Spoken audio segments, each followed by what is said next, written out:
Hoy vamos a escuchar mucho más allá de las palabras. Vamos a intentar alcanzar cuáles son las claves para trabajar bien una hipoacusia en el aula y algunas otras alteraciones en la audición y en el lenguaje.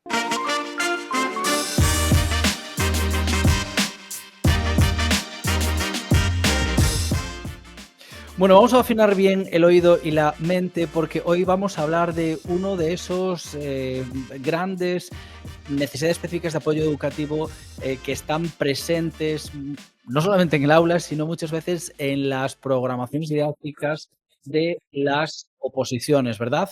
En esos documentos y en esas exposiciones donde tenemos que presentar a casos de alumnos con necesidades. Y claro, para hablar de hipoacusia, para hablar de alteraciones en la audición y el lenguaje, nada más y nada menos que quien mejor puede hacerlo es pues una de esas eminencias del día a día que está en nuestros colegios, en este caso profesora, especialista y también preparadora en Premier de audición y lenguaje, Marta Román. Marta, muy buenas. Hola Antonio, muy buenas, ¿qué tal? Bueno, tenemos la música revolucionada que aparece y desaparece así de repente. Esperemos que no se repita demasiado. Muchísimas gracias por estar aquí con nosotros. No sé si nos puedes adelantar algo de lo que vamos a hablar.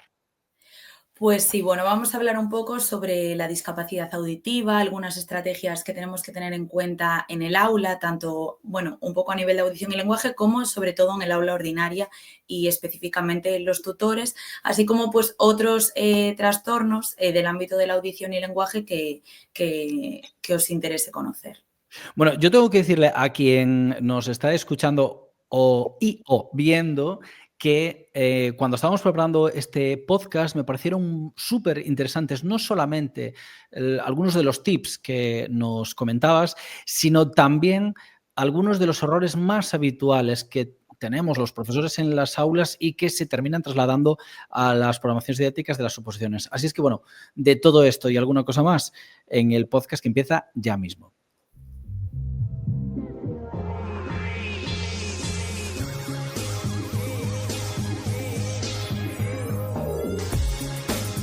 Opositar no es de extraterrestres.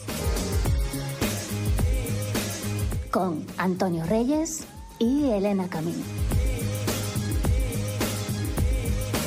Queremos agradecer a Premier el poder realizar este podcast y, por supuesto, poder compartir con todos vosotros la experiencia durante muchos años preparando opositores. Bueno, Marta, directo sí al grano. Para quien no esté demasiado familiarizado, exactamente qué es una hipoacusia, cuéntanos de alguno de los casos con los que te hayas tenido que enfrentar y realmente esto, ¿cómo afecta en el día a día en un aula de infantil, de primaria, de secundaria? Vale, pues nada, una hipoacusia o discapacidad auditiva, ¿vale? Pues todos lo asociamos a esa dificultad para percibir sonidos a través de la audición. Y bueno, sí que hay que tener claro, sobre todo, que pues la hipoacusia o discapacidad auditiva se clasifica en función de el grado de esa pérdida auditiva, ¿no? Entonces, bueno, en función de la gravedad vamos a hacer una intervención u otra. Comentar que principalmente, bueno, si quieres me meto ya así un poco directamente en los errores, tanto comentados ni nada. Una de las asociaciones más comunes que solemos tener en las aulas, ¿no? Es que generalmente que tenemos como la tendencia a intentar hablar más alto para ver si así nos escuchan, que es algo como, bueno, que suele pasar muy Es algo a menudo. muy de madre, muy de, bueno, no de la madre Sí. del niño con hipoacusia, sino de muy de una madre cualquiera cuando tiene no una persona con hipoacusia, sino un extranjero en casa. Sí, sí, es un poco lo mismo. Cuando vemos que no nos hace caso, pues tendemos a voy a hablar más alto a ver si así me presta atención. En el caso de la hipoacusia o de la discapacidad auditiva, no nos deberíamos centrar tanto en ese hablar más alto, sino en hablar de una manera clara, ¿no? El apoyo de los labios, ¿vale? Los labios siempre van a ser un apoyo visual para muchos niños y niñas, entonces van a conseguir descifrar o decodificar lo que estamos diciendo pues con ese apoyo de la lectura labial. Genial. Sería muy interesante también que nos explicaras pues algunas de las implicaciones más directas que tiene en un aula en primaria, en secundaria o en bachillerato. Vale. Bueno, yo creo que todo esto viene ya desde infantil, ¿no? Creo que va a causar, bueno, pues además de esa, o sea, propiamente porque causa dificultades a la hora de escuchar, eso va a contribuir que haya pues muchas veces dificultades tanto en la socialización con el resto de sus compañeros, con el desarrollo de su aprendizaje y también con la propia autoestima de los niños, ¿no? Al final, la escuela es un contexto socializador, sabemos que es el segundo contexto socializador por excelencia y los niños se relacionan hablando. Entonces, claro, esa capacidad auditiva muchas veces lo que limita también es ese desarrollo también del lenguaje y, por tanto, de la capacidad de comunicación. Entonces, la socialización se va a ver dificultada, lo que va a repercutir consecuentemente a su autoestima. Y luego que algo que también en los centros, ¿no? Como que solemos asociar mucho pues todo lo que es la audición, el lenguaje a más hablar, más comunicarse, pero no debemos de olvidar que, claro, nosotros aprendemos escribiendo realmente, o sea, todo el sistema educativo se basa sobre todo en la lectura y la escritura, las matemáticas, leemos problemas, los resolvemos, ciencias naturales, sociales, estamos leyendo y escribiendo también. Entonces, sí que esa audición, claro, lo asociamos a escuchar y hablar, mantener conversaciones, pero claro, aprendemos a leer y a escribir también a partir de nuestro lenguaje. Entonces, bueno, ahí también va a haber dificultades. Entonces, sí que es importante hacer una correcta intervención ya desde muy pequeñitos. Sí, sí, qué bueno.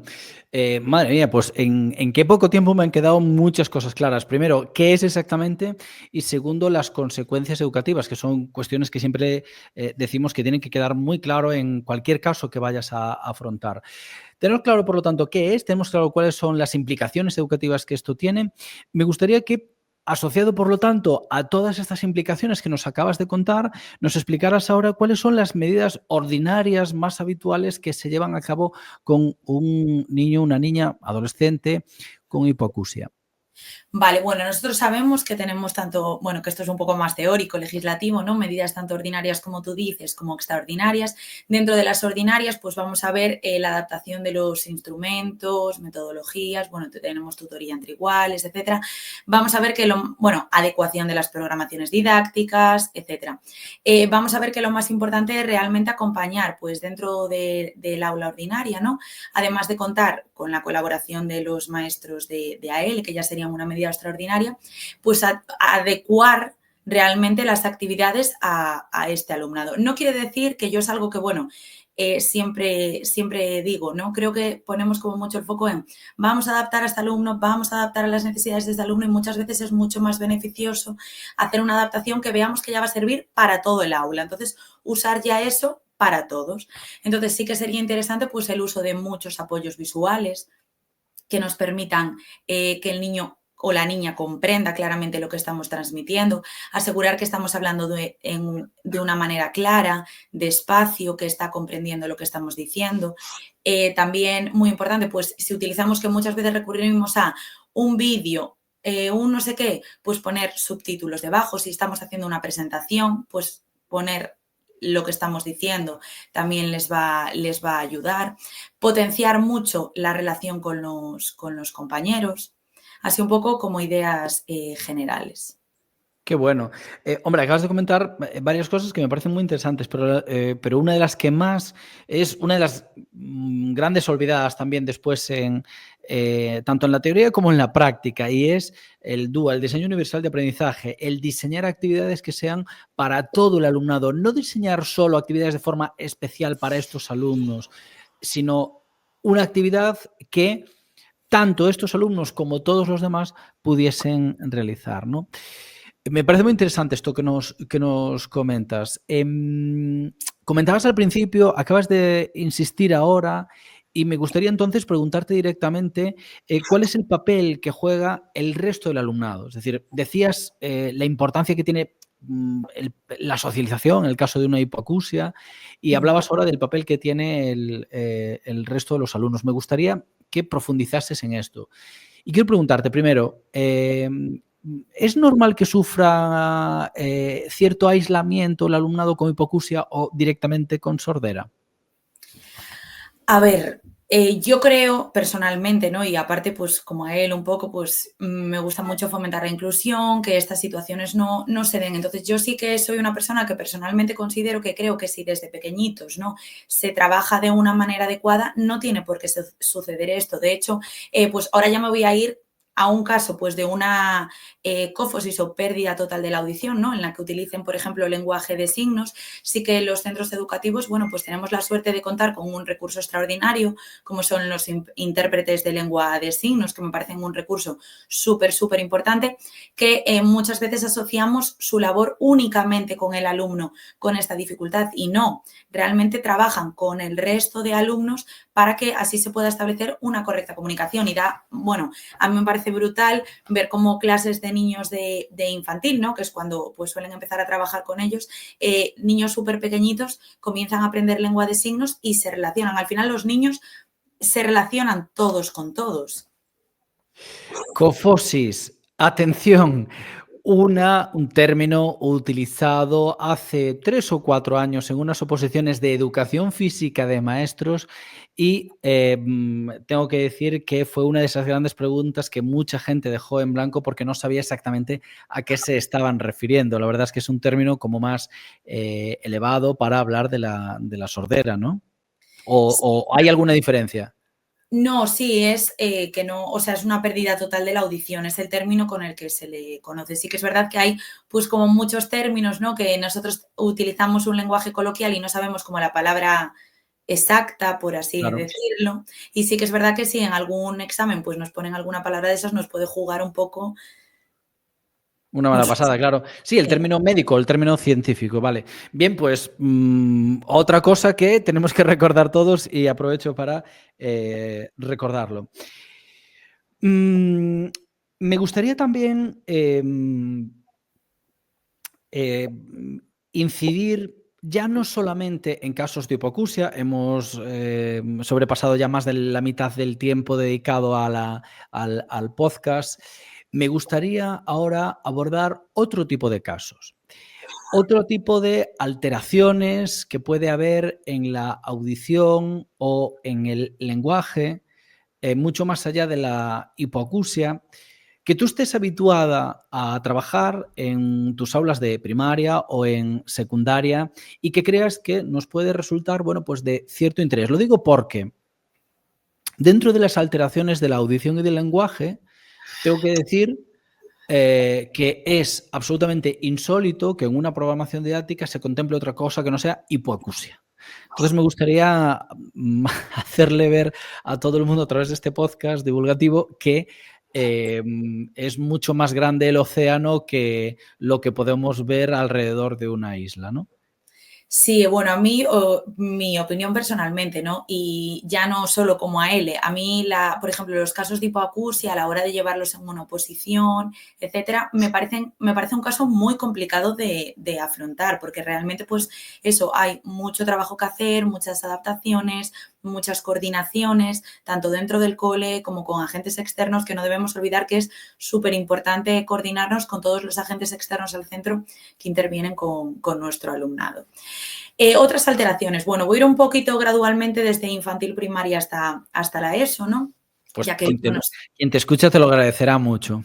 Ya que sabemos que es súper, súper importante pues que las necesidades se identifiquen de una manera temprana para comenzar la intervención lo antes posible, pues en audición y lenguaje nos encontramos tanto desde casos al inicio de todo en infantil, como pueden ser trastornos de los sonidos del habla, que bueno, es lo mismo que las denominadas dislalias, que muchas veces pues pueden pasar un poco desapercibidas o no darle mucha importancia porque pensamos que simplemente es algo articulatorio y algo a nivel de habla, pero tenemos que tener en cuenta que sí que luego se va a ver reflejado cuando comenzamos el inicio de la lectoescritura, ¿no? Al final empezamos a escribir pues asociando esos fonemas o sonidos al grafema, ¿no? A la letra escrita.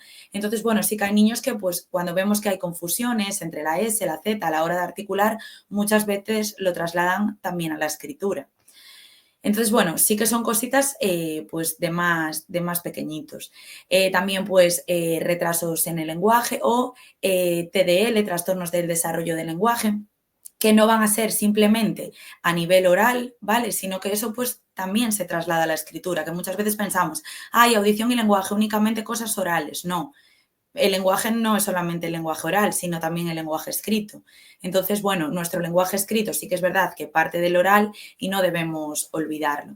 Entonces, bueno, sí que TDL también es un caso pues que puede ser muy interesante a la hora de llevar en una programación, aunque sí que es verdad que con una intervención adecuada, pues desde pequeño sí que tiene muy buena evolución y quizás ya pues llegado a la ESO no hace falta hacer tantas adaptaciones, pero bueno, no hay por qué olvidarlos. Qué guay. Luego, pues también las dislexias, ¿no? Que parece que sí que es verdad como que parece que hay muchas de las necesidades que en primaria están muy presentes y sí que parece que cuando llegamos un poco a la ESO, como nos vamos como a cosas mucho más grandes, por así decirlo, ¿no? O más llamativas, pues eso, como es el caso de una hipoacusia, etcétera. Entonces, bueno, las dislexias, ¿no? Que tenemos, ya yéndonos un poco al nivel teórico, tenemos el protocolo que nos da muchísimas orientaciones, pero sí que es verdad que es algo que no podemos olvidar y que sí que tenemos que dar y hacer adaptaciones a nivel de aula. Claro. He tomado nota de muchas de las cosas que acabas de comentar. La primera de ellas, el tema de la hipoacusia. Yo comparto contigo exactamente lo mismo, hasta el punto que pensaba que era yo el equivocado. Me alegra mucho que digas que, bueno, pues que una hipoacusia no es nada realmente sencillo de abordar en una programación didáctica y, por lo tanto, bueno, pues que no se debe de abordar con la ligereza que muchas veces se hace, ¿no? Y después también el resto de casos que nos has ido enumerando, pues me parecen muy interesantes. A mí, con respecto a infantil, yo me encontré en un aula de educación infantil 5 años que creo que sería posible encontrárnoslo en los primeros cursos de primaria, un mutismo selectivo, que, para quien no lo conozca, es pues una situación temporal, por supuesto, casi siempre, vamos, salvo que me digas lo contrario, en la que un niño practica el mutismo, es decir, no habla de forma selectiva con determinadas personas. No sé si te enfrentaste alguna vez a algún caso de este tipo y si nos puedes contar algo. Pues, sabemos que ahora el DSM-5, ¿no? Ya no lo marca en los trastornos de la comunicación, sino que se enmarca dentro de los trastornos de la ansiedad. Entonces, bueno, como una intervención más dirigida a la línea psicológica, porque al final, bueno, sí que es verdad que no hay ningún problema, ni ninguna alteración, ni ninguna dificultad en la comunicación. Vamos a ver que son niños o niñas que en su casa se comunican perfectamente, o hay veces que lo vemos en niños que con sus compañeros se comunican totalmente y con los profes no. Entonces, bueno, yo sí que es verdad que tuve un caso que había así un poco dudas de si era mutismo, luego, claro, porque la familia al principio te decía que hablaba, luego, claro, veías que realmente su lenguaje cuando empezaba a hablar un poquito era muy infantilizado, entonces al final, pues se derivó por otra vía, ¿no? Entonces, bueno, yo creo que lo más importante en los casos de mutismo es dar un clima de confianza, ¿no? Entonces sí que, pues, la forma de trabajar es partiendo mucho desde el juego, un ambiente muy cercano, no forzarle a hablar, sino intentar, pues, que él hable de una manera espontánea. Si sabemos que pues con un grupo de determinados alumnos sí que se siente cómodo y sí que habla, o en situaciones, pues yo que sé, de patio, etcétera, potenciar mucho esos momentos y esos intercambios para nosotros poco a poco irnos introduciendo y ya ir pues un poco ganando la confianza, ¿no? Bueno, súper guays estos tips que nos das. Dislexias.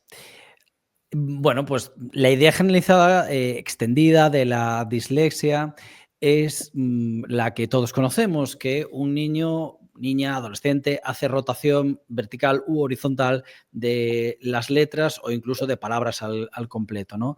Pero las dislexias son mucho más que esto. No sé si nos podrías, pues profundizar algo acerca de algún caso que hayas abordado acerca de dislexia y que no se centre exclusivamente en esto. O si nos puedes decir, en definitiva, pues con qué diferentes tipos de dislexia nos podemos encontrar. Vale. No te pido la definición de manual, ¿eh? No. O sea, muy de andar por casa. Yo así un poco por encima, ¿no? Para que se entienda, ¿no? Realmente nosotros tenemos como 2 vías, ¿no? Por así decirlo, para tanto la lectura como para la escritura, ¿no? Que es la ruta fonológica o la ruta léxica.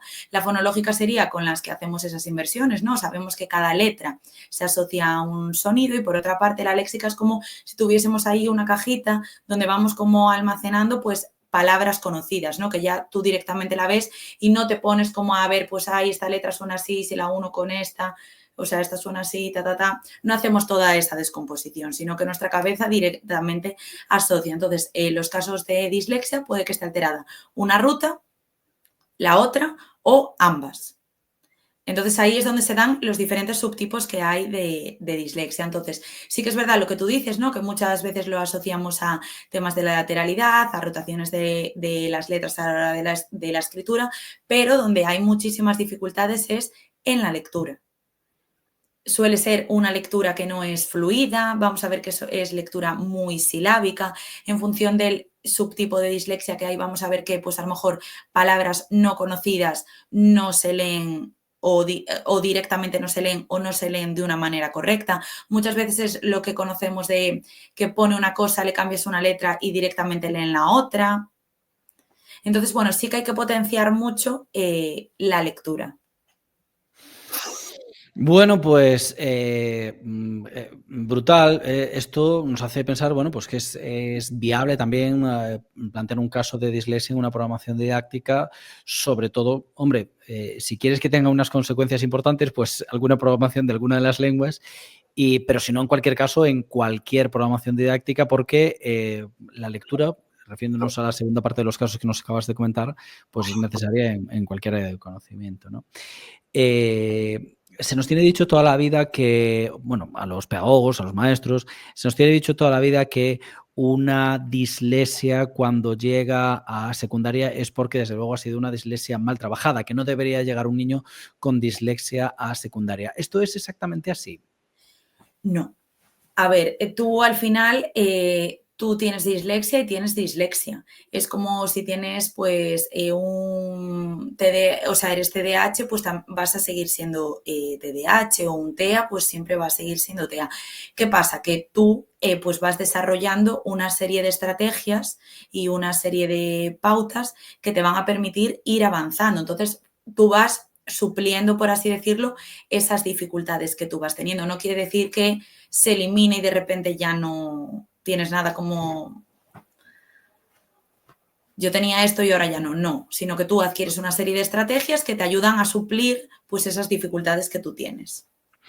Pues no te imaginas cuánto nos ayuda esto a romper mitos, porque, bueno, pues uno de los motivos que mucha gente aludía para no meter casos de alumnos con dislexia en una promoción didáctica de eso o de bachillerato era porque, bueno, eso es algo que pasa en primaria, pero que se subsana en los primeros años de primaria y piste y se acabó.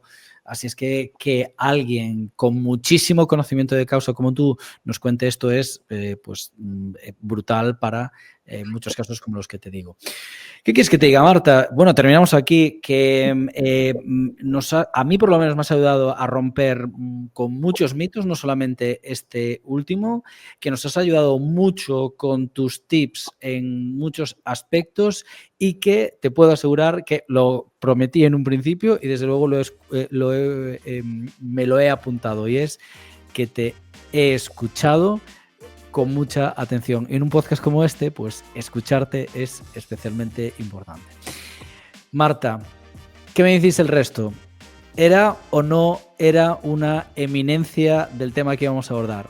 Pues ahí la tenéis. Marta Román, profesora de audición y lenguaje, preparadora también en Premiere, en la sede de Vigo. Muchísimas gracias por acompañarnos hoy. Gracias. Aquí termina el podcast. Hasta el próximo. Chao.